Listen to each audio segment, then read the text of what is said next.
Olá, alunos e alunas. A gente está começando agora mais uma aula de História, é a nossa aula 6. Na aula anterior, a gente viu as mudanças na Europa medieval e nessa aula a gente vai ver as grandes navegações. Então a gente vai ver, né, como foi a saída do europeu para o chamado Mar Aberto, ou Mar Tenebroso, como eles chamavam no período, que é ali fim do século XV e início do século XVI. Então a gente vai entender um pouco mais o pioneirismo, tanto de Portugal quanto da Espanha, né? Por que eles são os primeiros a se alçarem nessa nova aventura em mar aberto. Então hoje a gente tem objetivos na nossa aula, né? Que são esses objetivos que vão nortear a sua compreensão da aula. Então, quando eu estiver aqui fazendo a minha explanação para vocês, vocês têm que estar preocupados em tentar pegar essa compreensão que eu estou pedindo aqui, solicitando para vocês.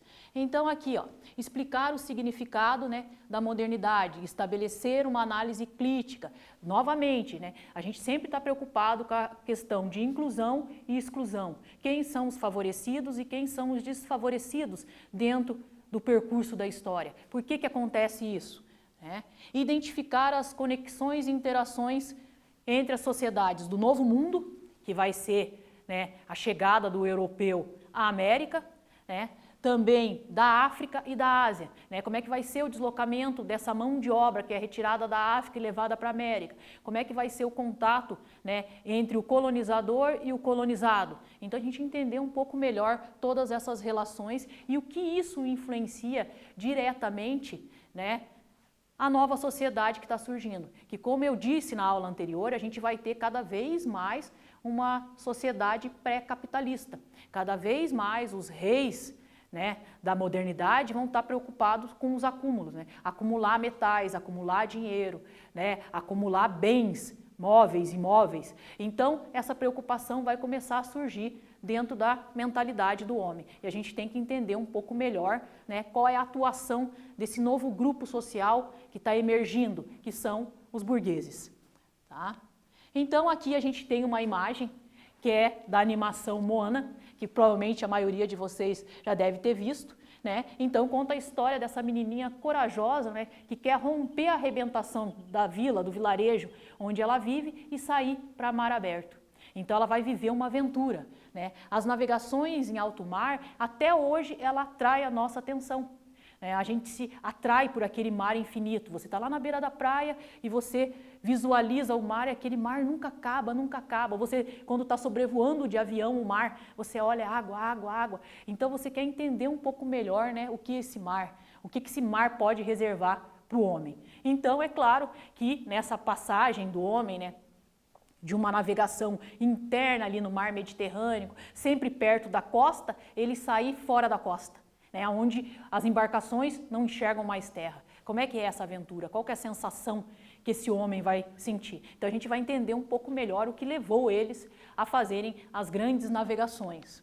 Tá? Então pensando nessas viagens, né, que podiam levar dias, meses, né, e que era uma aventura no século XIV, século XV, século XVI, né, e eram em águas desconhecidas. Então eles iam enfrentar, como é que eles saberiam o que eles iam enfrentar? Muitas vezes eles achavam que eles iam enfrentar monstros de 7 cabeças, dragões, monstros aquáticos, marinhos, né, sereias encantadas que iam pegar e fazer a tripulação se jogar em alto mar, e assim ia. Muitas lendas e mitos são criados sobre o mar. E a gente vai entender um pouco mais por que isso ocorria. Tá? Então, relembrando um pouco a nossa aula anterior. Então, na aula anterior, a gente viu o período medieval, né? Agora, a gente também viu o surgimento de uma nova classe, a burguesia. Uma preocupação com o comércio e, é claro, comercializar esses produtos. Então, fora você trazer o produto, você tem que vender esse produto. Quando você pega um produto e compra diretamente na fonte, por exemplo, você quer comprar batata, vamos dar um exemplo. Você vai lá no agricultor que planta batata e compra a batata lá. Você vai pagar bem menos do que se você for no mercado e comprar a batata. É isso que esse homem que a gente está vendo aqui no século XVI queria. Ele queria comprar batata diretamente na fonte. Só que no caso ele não queria batata, ele queria as especiarias da Índia. Ele queria ir até a Índia e comprar diretamente dos indianos. E não comprar de atravessadores, que eram os venezianos, os árabes, que revendiam esses produtos dentro da Europa. Tá? Daí aqui a gente tem uma imagem, né, uma cena de uma caravela navegando no século XIII. É claro que é uma reprodução, mas é mais ou menos para vocês terem ideia de como era a embarcação, de como eles ficavam vendo só água mesmo, não tinham noção nem ao certo exatamente aonde estava a Terra. Né? Os mapas, né, os postulanos, os mapas cartográficos da época, eles eram bem rudimentares. Eles não tinham uma noção muito exata do espaço geográfico que eles estavam navegando.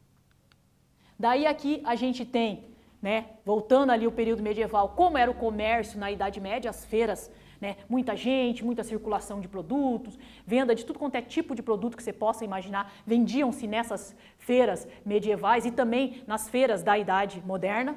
Tá? Então a gente encontra de tudo nesse tipo de feira. Hoje as feiras elas são mais restritas, né? A gente encontra alguns produtos, mas aqui as feiras tinham tudo que você possa imaginar, né? Você ia comprar um porquinho, você não comprava os pedaços de porco, você pegava o porquinho vivo na feira, tá? Então, eram as feiras medievais, né? Muita gente, circulação de pessoas. Aqui, outra representação de uma feira medieval. Então, a gente vê que tem freiras, tem camponeses, tem todos os estamentos sociais do período medieval dentro de uma feira. Todo mundo participando ativamente do comércio e consumindo os produtos. Então a gente já tem um consumo bem maior do que lá no começo do período medieval, século V, VI, VII, VIII. Então a partir do século XI, uma mudança na mentalidade do europeu, um consumismo muito maior.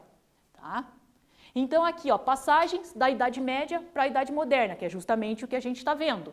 Né? O homem, no final do século XIV, ainda mantinha muitos traços medievais, tá? E ainda sofria influência de mitos e lendas sobre o chamado Mar Tenebroso, que era o nome que os navegadores davam para o Oceano Atlântico. O homem, no período medieval, ele dominava muito o Mar Mediterrâneo, que fazia a ligação da Europa com a Ásia e com a África. Mas ele não tinha domínio do Oceano Atlântico. Né? Os que dominavam um pouco mais o Oceano Atlântico eram espanhóis e portugueses. Por quê? Porque eles estavam localizados na Península Ibérica. E a Península Ibérica fica de frente, né, para o Oceano Atlântico e também vai dar ligação com o Mar Mediterrâneo. Então, eles é que tinham um domínio um pouco maior. Então, a gente tem uma charge aqui, né, de um nobre empurrando um tripulante. Vamos, vamos, porque a gente vai para o alto mar. E o tripulante já imaginando um dragão, um monstro e tudo mais. E aqui a gente tem uma nova representação de uma caravela em alto mar, né, enfrentando aqui uma tempestade. Então, a gente imagina que realmente esse mar era tenebroso e assustador para aquele homem que não o dominava e nem o conhecia. Né? E a gente também tem que levar em consideração outra coisa, né? Muitos europeus tinham a noção de que a Terra era chata, então eles achavam que eles iam começar a navegar e de repente eles iam cair num abismo sem fim. Tá? Então eles não tinham a noção de uma Terra redonda, eles não tinham essa noção. Né? Para eles ela era chata. Então isso só vai mudar com as grandes navegações, aonde vão ser feitos novos mapas que vão trazer uma noção mais exata do espaço geográfico que o homem tem ao seu dispor. E aqui a gente entra agora na nossa primeira atividade sobre essa introdução que eu dei aí para vocês nas grandes navegações. Como eu falei para vocês, é mais um relembrar do que a gente viu na aula anterior e entender o porquê do homem sair em direção ao Oceano Atlântico. Então eu vou dar alguns minutinhos para que vocês possam ler a questão. É uma questão de falso ou verdadeiro, F para falso, V para verdadeiro, vocês preenchem aí em casa e daqui a pouco a gente retorna para que a gente possa solucionar junto essa questão.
Então agora a gente retorna para fazer a resolução da nossa questão. Como eu falei para vocês anteriormente, é uma questão de F para falso, V para verdadeiro. Então vamos à questão aqui. De acordo com o estudado até agora nesta aula, avalie as alternativas e escreva em seu caderno V para verdadeiro, F para falso. A saída para o mar aberto foi uma necessidade para o homem na Idade Moderna? Né? É verdadeiro, claro, o homem tinha que sair para mar aberto. Como eu falei para vocês, é muito mais barato você comprar o produto na fonte do que você ter atravessadores para o seu produto. Então, se você vai até o produtor, ele sai muito mais em conta do que você comprar de uma pessoa que passou 3, 4, 5 mãos até chegar em você. E daí cada um vai colocando o seu preço. Então, esse preço chega exorbitante para você. Então, imagine o que o europeu não pagava por uma especiaria dentro da Europa, que era o resultado do produto final, que saía lá das Índias e chegava dentro da Europa. Agora, imagine esse mesmo europeu indo lá e negociando com os indianos diretamente. Quantidade, preço menor, trazendo esse produto e tendo um lucro muito maior. Mas é claro que a gente tem que levar em consideração o que uma coroa, o que um nobre gastava para manter ou para formar uma expedição de navegação. O custo era extremamente alto, mas o custo das especiarias dentro da Europa era a peso de ouro. Então, quem tinha acesso às famosas especiarias? Só os ricos. O pobre não consumia especiaria. Ele não sabia nem que gosto que tinha, nem o cheiro, nem no paladar, nada. Então essas especiarias eram para um grupo muito restrito da sociedade europeia. Tá? Continuando aqui. Nada de novo ocorreu na Idade Média que pudesse ter influenciado a Idade Moderna. Falso, né? A gente já não está falando aqui, justamente eles saíram porque tinha uma necessidade de um comércio mais efetivo, que vai surgir lá no período medieval e que vai continuar no período moderno? Então, é falso. A próxima. O homem sempre teve receio do mar, devido às lendas e mitos que eram contados ao longo do tempo. Sim, a gente não viu aquela charge lá? O nobre empurrando o tripulante morrendo de medo de ir para o mar tenebroso? Então, sim, tá? Então é verdadeira. A saída para o mar aberto só ocorreu no século XVII? Não, ocorreu no século XV. Tá? No século XV a gente vai ter as primeiras expedições em mar aberto. Uma das razões que levam os homens para navegar no Oceano Atlântico é a busca por mercadorias e riquezas? Claro. É isso que impulsiona os reinos a fazer essas expedições tripuladas e enviar esses navegantes em direção a terras desconhecidas, a lugares desconhecidos, criar rotas, caminhos, para que assim, na sequência, as outras tripulações cheguem com maior facilidade ao destino. Tá? Porque se tem um que faz o caminho, o próximo já sabe o caminho, o outro já sabe o caminho, e assim vai facilitando. A chegada dos portugueses à América só ocorre no século XVII? Não, Cristóvão Colombo chega em 1492. Então a gente tem que ter em mente isso, tá bom? Daí aqui mais uma atividade para que nós possamos solucionar juntos. Sobre as grandes navegações, é correto afirmar? Então eu vou dar um tempinho aí para que você possa ler as questões e a gente já volta na sequência com a resolução.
Então vamos à resolução da questão. Então aqui, sobre as grandes navegações é correto afirmar. Então vocês tinham lá a opção letra A, B, C, D. A resposta correta é a letra A. As grandes navegações se tornaram uma saída para os europeus em busca de novas rotas marítimas. Como eu disse, né, você fazer um caminho primeiro, uma embarcação faz um caminho. As outras embarcações que vêm na sequência, elas já conhecem aquela rota traçada, porque eles deixam tudo anotado nos mapas cartográficos. E isso facilita a vida do navegador, da tripulação e a busca por essas mercadorias que eram tão importantes para os europeus.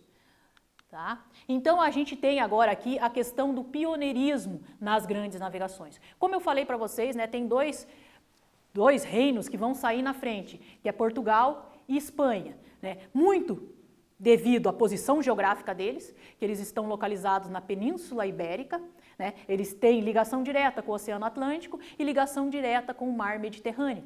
Então, é claro, é um povo que é acostumado a trabalhar com pesca.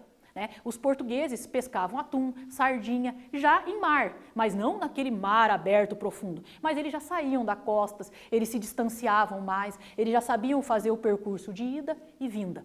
Então a gente tem aí, né, características nessas duas nações que as tornam pioneiras nas grandes navegações. É claro que na sequência a gente vai ter Holanda, Inglaterra, França e todo mundo saindo, fazendo também rotas, criando seus mapas, dominando os mares e tudo mais. Então aqui nesse mapa vocês vão observar a Península Ibérica, né? Onde a gente tem Espanha, aonde a gente tem Portugal. Aqui a delimitação do território de Portugal e aqui a delimitação do território da Espanha. Aqui a gente vai ter, né, o Mar Mediterrâneo, que entra aqui para dentro, e aqui a gente tem o Oceano Atlântico. Então você tem que ter na sua mente o mapa mundi e imaginar aquele monte de mar. Daí você já pensa no Oceano Atlântico, em contrapartida no Mar Mediterrâneo. E você já pensa que tanto Portugal quanto Espanha tinha tudo favoráveis a eles. Mas daí você pode falar, mas professora, e a Inglaterra, que é uma ilha? Por que ela também não é pioneira? Porque a Inglaterra tem outras preocupações.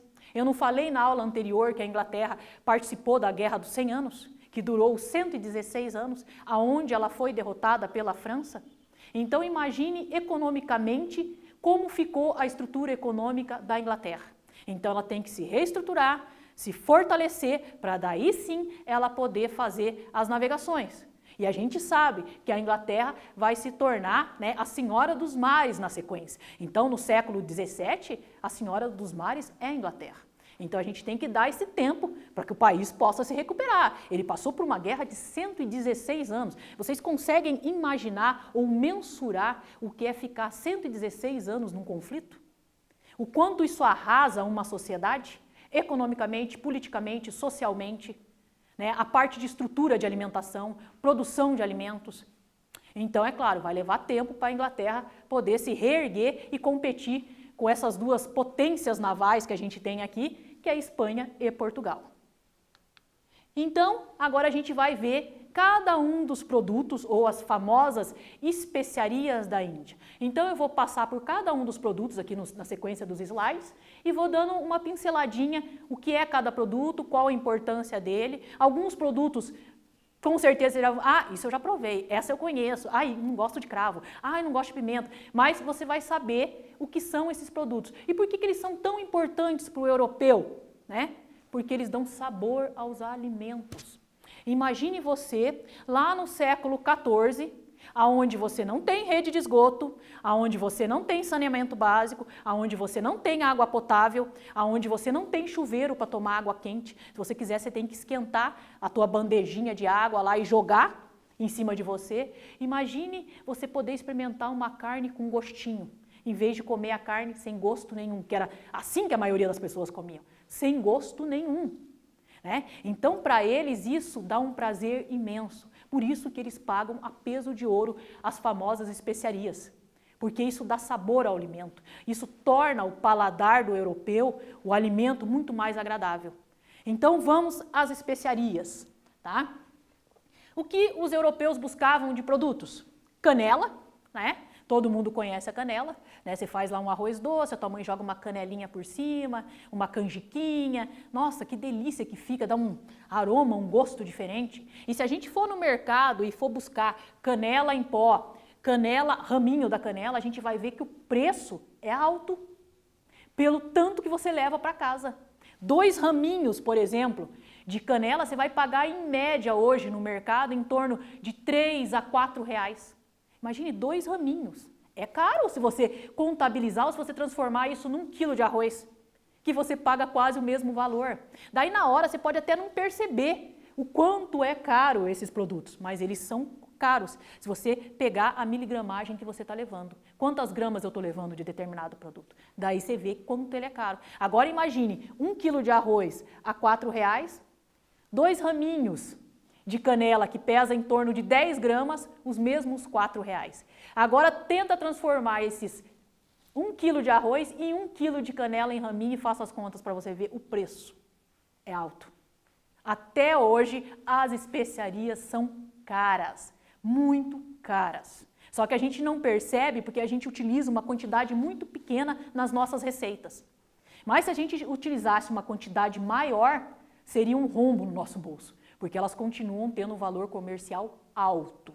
Tá? E por que eu estou falando isso para vocês? Para que vocês possam fazer uma correlação com o seu cotidiano hoje, para que você possa entender, né, o valor agregado do produto. Então é um produto que tinha um valor comercial altíssimo na Idade Moderna, mas que continua com esse valor comercial alto também na atualidade.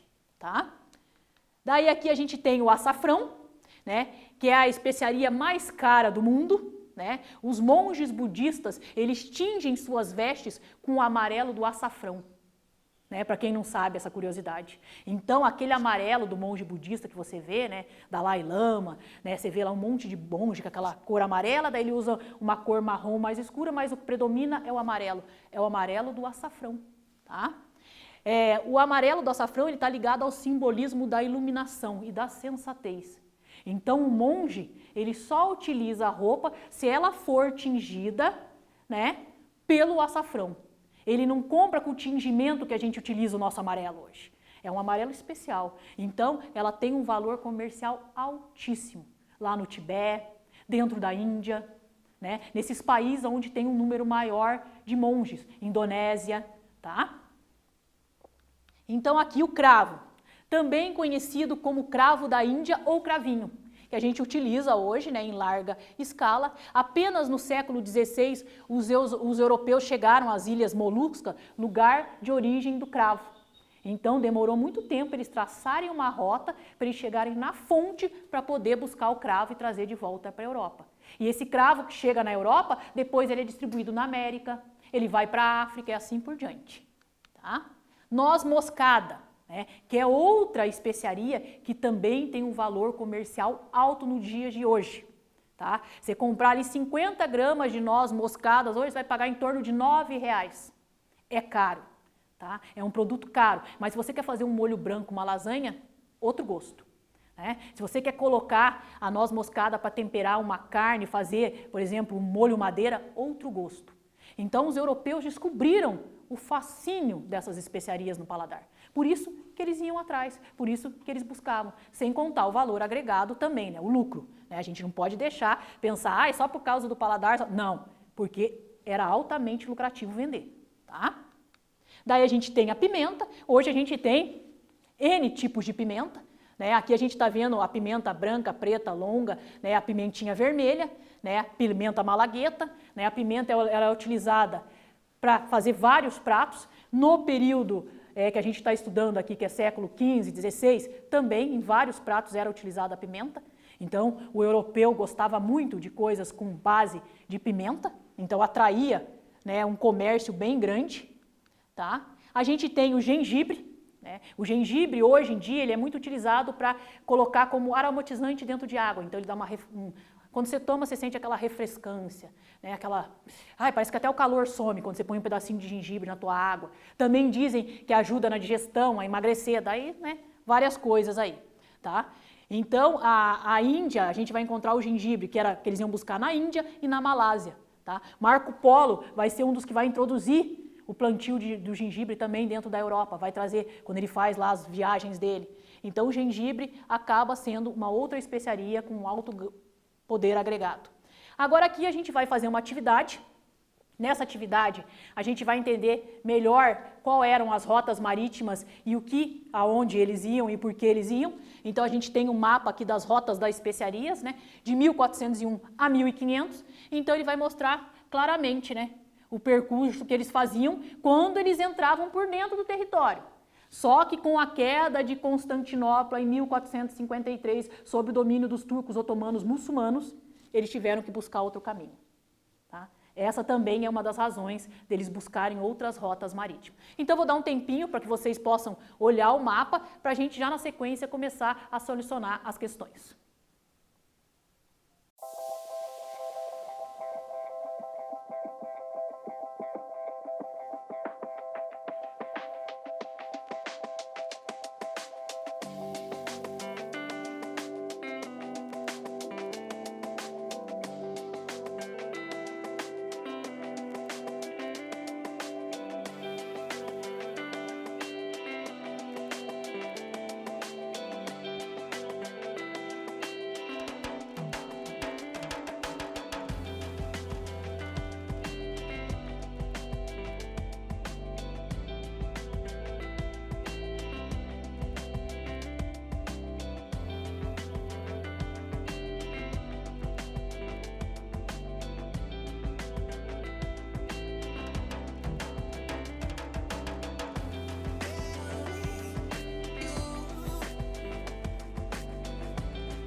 Então, voltamos para solucionar a análise do mapa, né, que eu falei para vocês agorinha.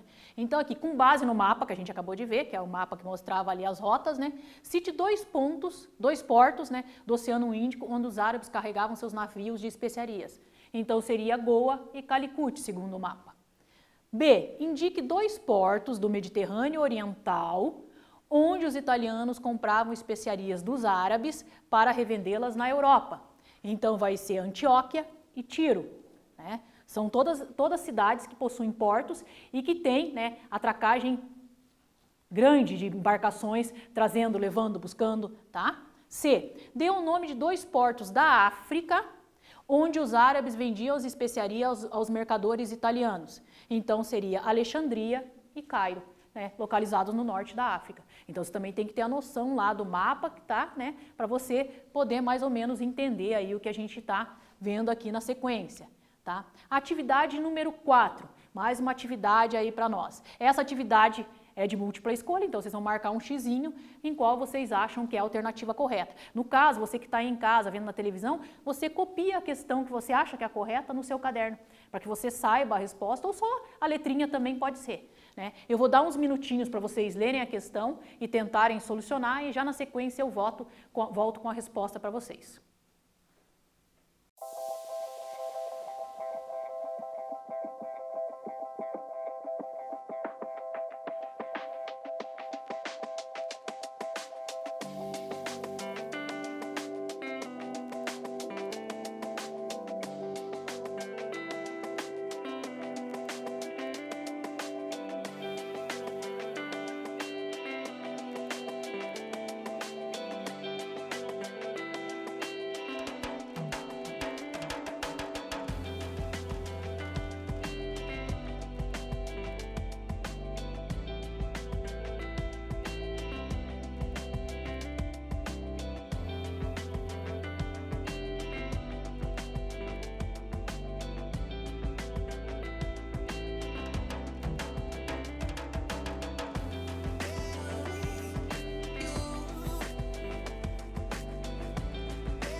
Então vamos lá solucionar a questão número 4, né? As especiarias foram alguns dos produtos que atraíam o interesse dos europeus. Sobre elas é correto afirmar, sobre as especiarias, né?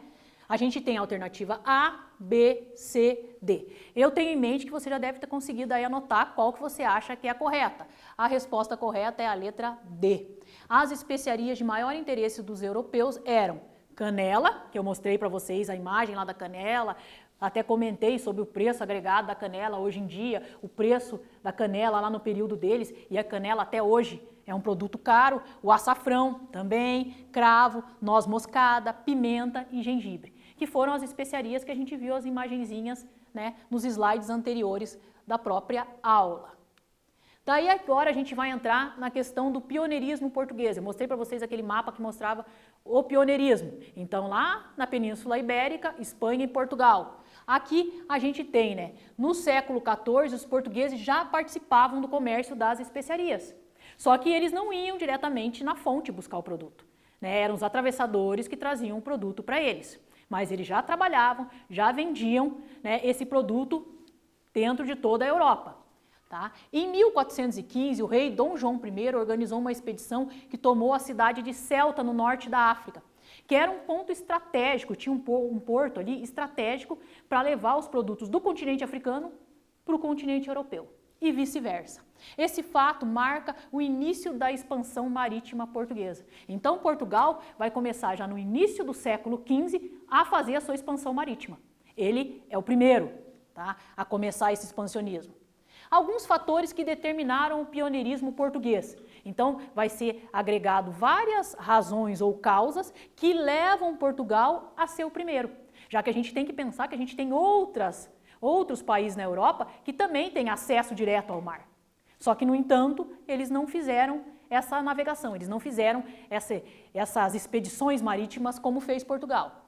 A centralização de do poder de Portugal, né? Portugal foi o primeiro reino europeu, né, a se tornar uma monarquia nacional, a ter um governo centralizado. O que significa um governo centralizado? Onde uma pessoa controla todas as instâncias governamentais. Não fica sendo dividido o poder igual era lá no período medieval, que tinha o senhor feudal e dentro de um país tinha 1000 senhores feudais e um rei. Daí o rei dependia dos favores dos senhores feudais para fazer a guerra. Ele dependia? Não, não é assim que funciona. O rei, ele tem um exército próprio. Então ele não necessita mais dividir o seu poder, né? A gente logo na sequência a gente vai ter, né, as chamadas monarquias absolutistas. Então esse é um passo de centralização de poder cada vez maior. E Portugal vai ser um dos pioneiros nessa centralização de poder. Tá? O vasto conhecimento em pesca e mar, os portugueses pescavam, né? Eles pescavam sardinha, atum, então eles viviam muito da pesca. A base da alimentação do português era o peixe. Tá? O desenvolvimento das técnicas de navegação, né? Eles aperfeiçoaram os mapas, adaptaram a bússola, né? As suas embarcações, né? Eles adaptaram com bússolas, eles inventaram a caravela, que é um barco menor, mais ágil, mais rápido, tá? Então os portugueses, eles são sim os pioneiros nessas navegações marítimas e nessas rotas marítimas. Vamos entender um pouco o que estava acontecendo dentro de Portugal nesse período. A gente tem a Revolução de Aves, né? Em 1383, com a morte do rei de Portugal, o rei de Castela, que a gente tinha lá, né, a divisão entre Castela, Aragão, Navarra, né, e Leão. A gente tinha essa divisão dos reinos ali no território espanhol. A gente não sabia quem ia culpar porque ele não deixou, né, diretamente um líder, né, um sucessor. Daí vem a disputa pelo trono, que é a chamada Revolução de Aves. Quem será o novo rei, já que o rei não deixou ninguém? Né? Quem será o dono do trono? Então a gente tem aqui, né, o rei de Castela tentou ocupar o trono português, né, mas o povo de Portugal não aceitou. Liderado pela burguesia, resistiu, venceu os castelhanos e está aí fundada, né, ou feita a chamada Revolução de Aves, né, que vai de 1383 a 1385, que ela coloca no poder, né, o rei, e esse rei, que é o Dom João, ele centraliza o poder. Então, se ele tem um poder centralizado, ele tem as suas fronteiras delimitadas, ele tem muito mais ação para o comércio e para a saída com expedições, tanto militares como expedições comerciais. Tá? O líder da Revolução, Dom João, que era conhecido como mestre de aves, tornou-se o rei com o título de Dom João I. Tá? E como agradecimento à ajuda da burguesia, ele vai incentivar e vai patrocinar, né, as expedições marítimas. Por quê? Porque era interesse da burguesia buscar essas especiarias, não ter mais atravessadores entre eles e o comprador final. Tá? Então a gente tem aqui, a nível de curiosidade para você, aluno, né, a caravela.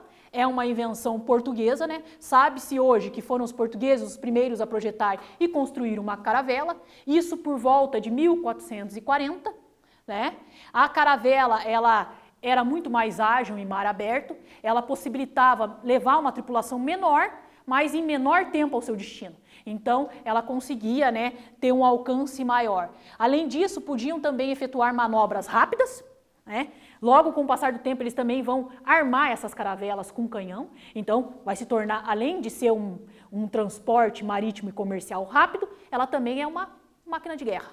Tá? Então, eles vão conseguir fazer zigue-zagues, sangrar, né, os mares, como a gente poderia dizer, e assim enfrentar os perigos do mar. Porque fora o perigo de você estar num mar que você não sabe exatamente aonde vai dar, ainda tem a pirataria, né? Tem piratas, corsários, tudo dentro do mar. Então, era bem perigoso. Daí, considerações finais sobre a aula de hoje. Então, hoje a gente teve uma introdução às grandes navegações, entender um pouquinho melhor quem é Portugal, né? O Reino de Portugal, por que ele é pioneiro. Na próxima aula a gente vai ver o pioneirismo espanhol também, vai entender melhor um pouco também a questão da Inglaterra. Então a gente vai ver, né, a questão de Cristóvão Colombo, como Cristóvão Colombo chegou na América, quem patrocinou essa viagem de Cristóvão Colombo. Então, tudo isso a gente vai entender melhor no caminhar da nossa aula, tá? Agora a gente tem aqui uma atividade para começar a encerrar nossa aula, né, sobre esse trechinho que a gente viu, que é do pioneirismo português. Então, aqui tem a atividade, que também é uma atividade que você vai ter que copiar as questões para na sequência responder. Então eu vou dar um tempinho para vocês copiarem, a gente já volta na sequência para que a gente possa resolver juntamente aqui e resolver as 3 questões aí, entender melhor, né, o que aconteceu aqui, qual que é a solução dessas questões que eu coloquei para vocês. Mas vocês não vão ter dificuldade, né, que é tudo em cima do que a gente está vendo aqui, que é a primeira caminhada nas grandes navegações.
Então, voltamos para solucionar, né, as questões A, B e C. Para solucionar a questão A, B e C, a gente precisa desse texto aqui de apoio. O que trata esse texto? Ele está falando sobre a descoberta da Rota do Cabo pelos portugueses. Em vez dos portugueses que faziam rotas antes por terra para chegar até as Índias, agora eles traçaram uma rota por mar, né, traçaram uma rota marítima. Então o texto está falando basicamente dessa rota marítima. Então vamos à solução da questão.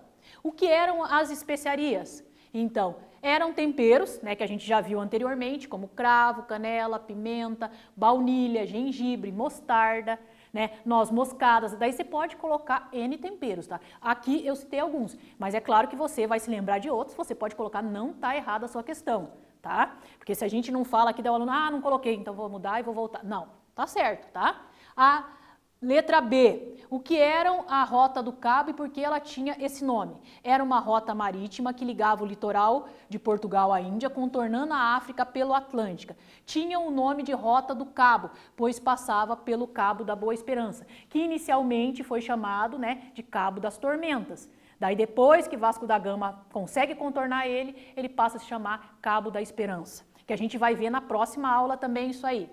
Daí C, quais foram as consequências do controle dessa rota pelos portugueses? Os portugueses conseguiram lucros fabulosos e a coroa portuguesa se tornou uma das mais importantes dentro da Europa, já que ela conseguiu um lucro exorbitante com a busca dessas mercadorias no Oriente.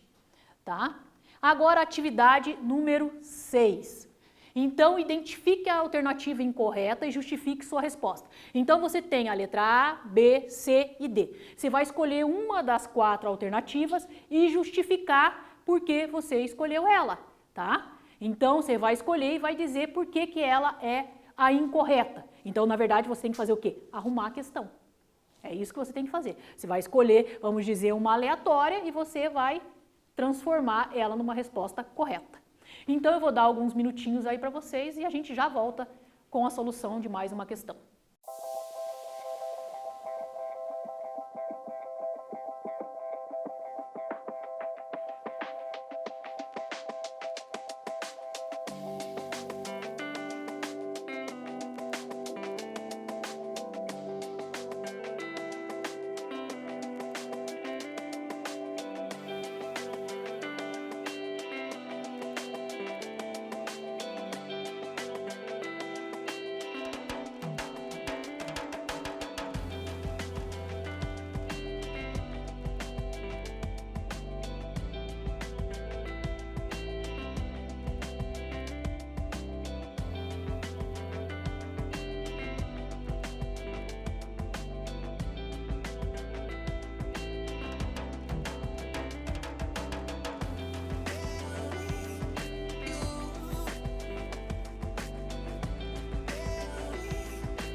Então, voltamos para solucionar a questão 6. Identifique a alternativa incorreta e justifique sua escolha. Então, a incorreta é a letra B e a gente deve justificar ela, né? Os portugueses não se interessavam pela navegação e não tinham nenhum tipo de incentivo pelo rei para tal empreitada? Totalmente falsa, né? Os portugueses eram excelentes navegadores, pois muito antes de saírem para mar aberto, eles já faziam a pesca da sardinha, do bacalhau, do atum, da baleia e viviam mais da pesca do que da agricultura. Até porque Portugal tem um terreno geográfico extremamente acidentado, que nem é muito propício para a agricultura. Então a pesca para eles, né, é o ganho deles. Os reis de Portugal sempre foram grandes incentivadores das jornadas no mar e que rendiam muito para a coroa portuguesa. Então a gente percebe, né, que Portugal é o pioneiro por N razões, mas principalmente porque eles já dominavam as técnicas de navegação. O que eles fizeram? Eles aperfeiçoaram as técnicas de navegação e isso possibilitou para Portugal ir muito além. Então, encerrando a nossa aula, a gente tem uma bibliografia de apoio aqui para vocês, algumas indicações, né, de vídeos, de leitura, para que vocês possam aprofundar um pouco mais aí sobre a questão das grandes navegações e a gente se vê na próxima aula, que vai ser a nossa aula de número 7. Aguardo vocês e bom estudo!